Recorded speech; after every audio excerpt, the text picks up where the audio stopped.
Assalamu alaikum, bienvenue à tous. Beaucoup de chrétiens affirment que Jésus est Dieu. Certains affirment même que Jésus est l'ange de l'Éternel cité dans l'Ancien Testament.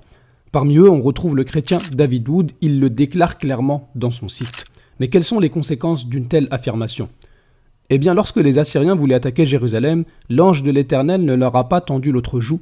Il n'a pas gardé le silence comme dans Ésaïe 53, mais il a fait 185 000 morts en une seule nuit. Lisons Ésaïe chapitre 37, verset 36. L'ange de l'Éternel sortit et frappa dans le camp des Assyriens 185 000 hommes. Et quand on se leva le matin, voici, c'étaient tous des corps morts. Peut-être vous êtes d'accord avec David Wood que Jésus est bien l'ange de l'Éternel. Dans ce cas, vous devez relire le verset de la manière suivante. Jésus sortit et frappa dans le camp des Assyriens 185 000 hommes. Ou peut-être vous n'êtes pas totalement d'accord avec David Wood et que pour vous Jésus n'est pas l'ange de l'Éternel mais Jésus est Dieu. Dans ce cas, vous pouvez relire le verset de la manière suivante.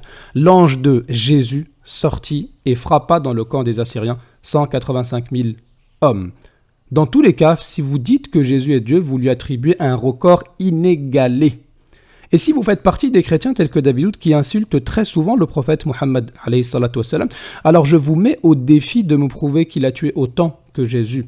Le prophète Mohammed, en 23 ans de mission, n'a même pas atteint 1% de ce qu'a fait Jésus en une nuit. Sachant que 23 ans font plus que 8000 nuits, Jésus a tué 100 fois plus que Mohammed en 8000 fois moins de temps.